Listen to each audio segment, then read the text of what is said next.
10월 12일 월요일, 오늘 우리에게 주신 하나님 말씀은 열왕기상 21장 17절부터 29절까지 말씀입니다.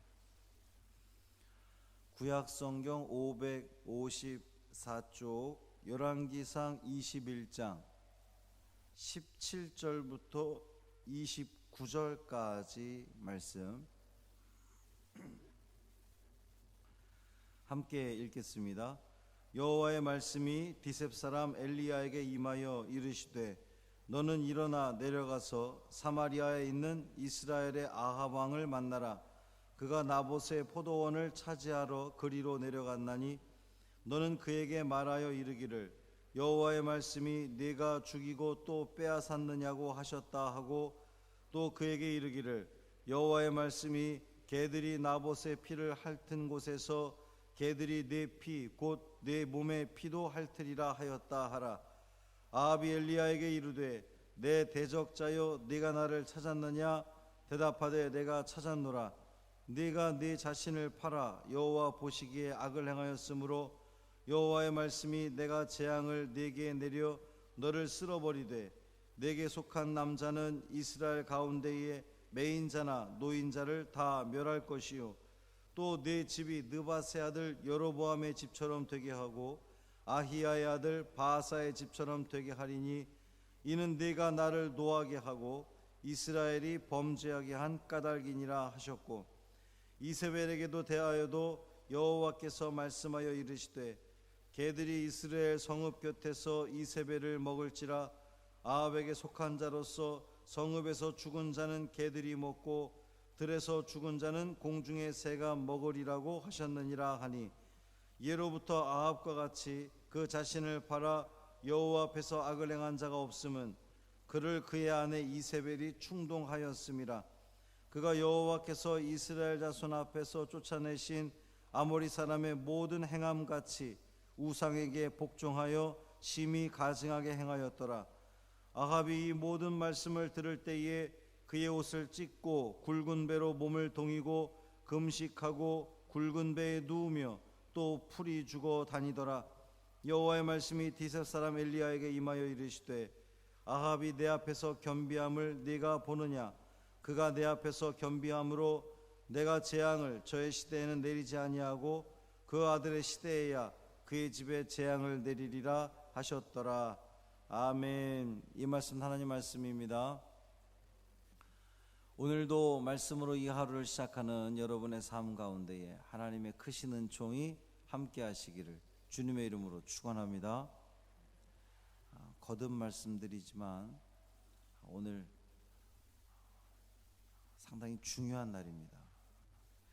앞으로 2년 동안 우리 중부연회를 이끌어갈 감리교 감독, 우리 중부연회 감독과 또 4년을 감리교회를 이끌어갈 감독 회장을 선출하는 그러한 날입니다. 꼭 정말 하나님이 기뻐하시는 또 감리교를 올곧게 세울 수 있는 지도자가 선출될 수 있도록 기도해 주시기를 바랍니다.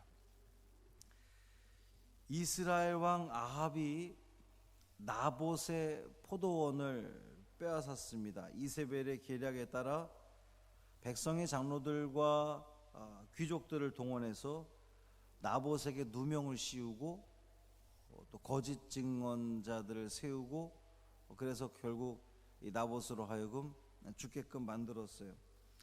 이에 하나님께서 엘리야에게 말씀하십니다. 너는 일어나 가서 아합을 만나서 내 말을 전해라. 그 말씀은 내가 죽이고 빼앗았느냐 그랬어요. 이것은 질문이 아니죠. 내가 죽이고 빼앗았니? 이게 아니라 내가 죽이고 빼앗았다. 그 아합의 죄를 지금 명확하게 하고 있는 그러한 말씀입니다. 아합이 나봇을 죽였고 포도원을 빼앗았습니다. 살인하지 말라는 계명과 또 남의 것을 탐하지 말라는 그 계명을 어긴 거죠. 특히 이 살인죄는 용서받을 수 없습니다. 우연히 부지 중에 사람을 죽였을 경우에는 용서의 길이 있지요. 그런데 남의 것을 빼앗기 위해서 일부러 살인을 한 것에 대해서는 용서의 길이 없습니다. 죽음으로 되갚을 수밖에 없는 그러한 상황입니다. 그래서 하나님은 개들이 아합의 피를 먹게 될 것이다 라고 이렇게 말씀하셨습니다. 뿐만 아니라 아합에게 속한 남자는 다 멸하실 것이다 그랬어요. 아합 때문에 그 아합 집안에서 일하는 그 종들까지도 다 죽임을 당하게 될 거다라고 하는 심판의 말씀입니다. 또 22절에 보면 네 집이 여로보암의 집처럼 되게 하고 바하사의 집처럼 되게 하리니 그랬어요. 여로보암의 집과 바하사의 집이 어떻게 됐습니까? 이 여로보암의 가문과 바하사의 가문은 그들로부터 새로운 왕조가 시작이 되긴 했으나 이대에서 끊어져 버리고 말았어요. 멸절당하고 말았습니다. 그 이유가 뭐냐? 그 여로보암이나 바하사는 신정국가 이스라엘의 왕임에도 불구하고 백성들로 하여금 우상을 숭배하도록 하는 그러한 죄를 범했기 때문입니다. 그렇다면 이 여로보암과 바하사가 그랬는데 이스라엘 역대 왕 중에 가장 악하다고 하는 이 아합, 이스라엘 역사 중에 가장 우상 숭배가 극심하게 만들었던 이 아합 왕의 죄악은 어떻습니까?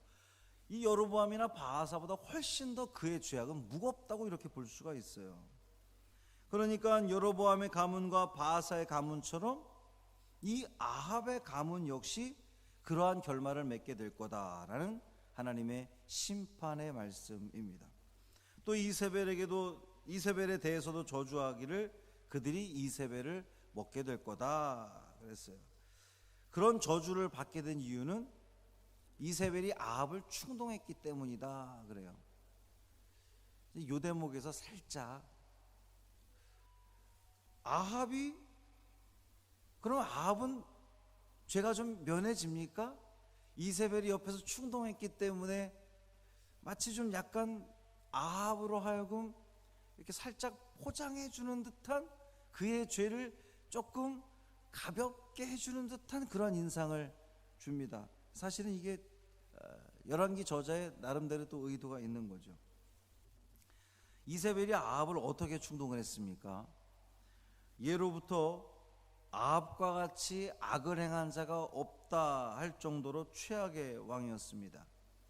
다시 한번 그것을 확인해 보면 이 나봇 포도원을 가지고 확인해 보면 나봇을 죽임으로 10계명 중에 6번째 계명인 살인하지 말라는 계명을 어겼어요. 또 나봇의 포도원을 도적질한 거잖아요. 그러니까 8번째 계명인 도둑질하지 말라는 계명을 어겼습니다. 또 거짓 증언자들을 세워서 나봇을 모함했잖아요. 그러니까 9번째 계명인 이웃에 대하여 거짓 증거하지 말라는 계명을 어겼습니다. 또 10번째 계명인 이웃의 것을 탐내지 말라는 계명도 어겼어요. 그러니까 이 아합은 나봇의 포도원을 빼앗고 나봇을 죽인 일로 인하여서 아주 전반적인, 아주 총체적인, 아주 종합적인 하나님의 계명을 어긴 사람이 이 아합입니다. 그것을 또 충동질한 게 옆에서 이 이세벨이 그렇게 했다는 거예요. 하나님의 심판을 받아 마땅한 사람입니다. 그런데 이 모든 말씀을 들은 아합이 뉘우치고 있어요. 제가 회개했다는 표현을 쓰지 않고 뉘우쳤다는 표현을 쓴 것은 또 이유가 있습니다. 옷을 찢고 굵은 배로 몸을 동이고 금식을 합니다. 풀이 죽어 다닙니다. 이 풀이 죽어 다녔다는 말이 그냥 그 우리식 표현으로 하나님이 너 이렇게 죽게 될 거야 그러니까 아이고 내가 이거 어떻게 죽나 이것이 아니라 회개하는 자의 모습으로 그렇게 심각하게 다녔다라고 하는 거예요. 그러니까 지금 이 아합이 엘리야 선지자로부터 들은 하나님의 말씀을 듣고 나서는, 그 심판의 말씀을 듣고 나서는 아주 전형적인 회개하는 그 모습을 보이기는 했어요. 자, 그는 이러한 모습을 보이고 하나님은 그에게 대해서 어떻게 하실까요? 아합이 지은 죄는 분명 그가 뉘우친다 하더라도 용서받기 어려운 죄들입니다. 백성들로 하여금 우상을 숭배하도록 했고 자기의 욕심을 채우기 위해서 사람을 죽인 그러한 왕이었어요. 회개하면 됩니까? 회개하면 돼요? 인간적인 시각으로 보면 아합은 절대로 용서받을 수 없는 사람이에요.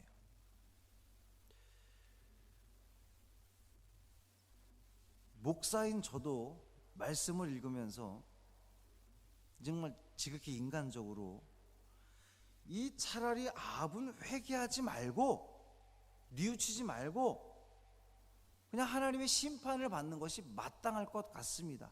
그만큼 아합이 행한 죄악은, 이건 뭐 우리가 그냥 성경을 이렇게 그냥 남 일 보듯이 우리가 읽어서 그렇지, 아합이 행한 죄악은 그 누구의 죄악과도 비교할 수 없을 만큼 큰 죄를 지은 거예요.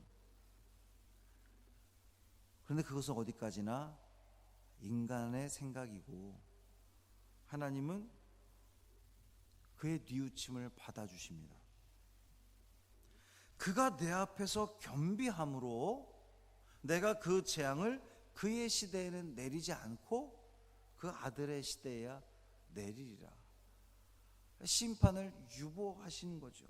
하나님의 자비하심은, 하나님의 긍휼하심은, 하나님의 이 용서하심은 우리 인간들의 상상을 초월합니다. 자, 그렇다면 아합의 운명은 어떻게 될까요? 제가 계속해서 아합이 회개했다고 표현하지 않고 뉘우쳤다는 그러한 표현을 사용했는데 내일 말씀에서 확인할 수 있습니다. 오늘 말씀을 통해서 우리는 우리의 자신을 한번 돌아보기를 원합니다. 내가 살인죄를 범하고 있지는 않은지, 물론 육신의 살인을 했으면은 이곳에 있으면 안 되겠죠.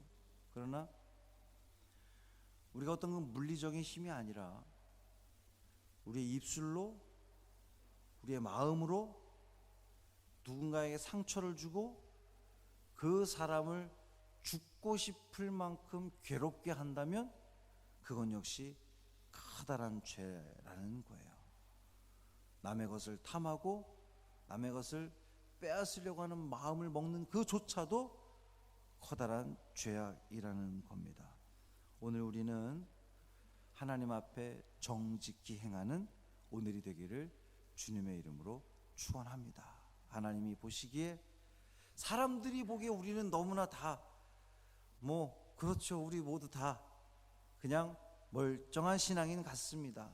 우리의 내면을 내 자신이 들여다보고 내가 하나님 앞에 얼마나 정말 내가 아합을 향해서 손가락질할 수 있는 그러한 자격이 나에게 있는가, 내가 하나님 앞에 얼마나 정직히 행하고 있는가 다시 한번 돌아보며 끝없이 하나님 앞에 회개하고 온전한 삶을 살려고 애쓰며 노력하는, 하나님 앞에 한 발 더 가까이 나아가는 우리 모두의 삶이 되기를 주님의 이름으로 축원합니다. 할렐루야. 살아계신 아버지 하나님, 고맙습니다. 아합이 지은 죄가 너무나 큽니다. 절대로 용서받을 수 없는 그러한 죄를 지었습니다. 남의 것을 빼앗기 위해서 살인을 한 사람입니다. 그런데 그가 잘못을 뉘우쳤더니 하나님은 그 잘못 뉘우침을 받아주시고 심판을 유보해 주십니다.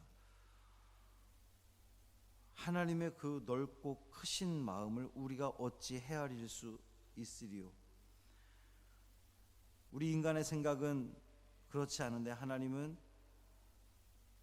그러한 회개, 그러한 뉘우침까지도 받아주시는, 인정해 주시는 그러한 모습을 봅니다. 사실 하나님, 우리도 하나님 앞에 온전하지 못합니다. 겉으로는 우리가 참 신앙인인 것처럼 하고 다니지만 정작 우리의 내면, 우리의 삶을 들여다보면 그 누구보다도 죄인인 것을 우리는 고백할 수밖에 없습니다. 주여, 우리를 용서하여 주옵시고 하나님 앞에 정직히 행하는 믿음의 성도들 되게 하여 주옵소서. 오늘 감리교 감독 선거와 감독 회장 선거가 있습니다. 하나님, 그곳에 함께하여 주옵시고 주님, 이 감리교회를 통해서 이 한국교회를 다시금 회복시키는데 쓰임받기를 간절히 소망합니다. 주님이 기뻐 받으실 만한 좋은 지도자가 선출될 수 있도록 인도하여 주옵소서. 학연이나 지연에 의해서 투표하지 않게 하여 주옵시고 정말 하나님이 기뻐하실 만한 이 감리교회를 위해서 일할 수 있는 그러한 지도자가 선출되게 하여 주옵소서. 오늘 한날의 삶을 온전히 주님께 맡기기를 원하며 우리 주 예수 그리스도의 이름으로 간절히 축복하며 기도합니다. 아멘.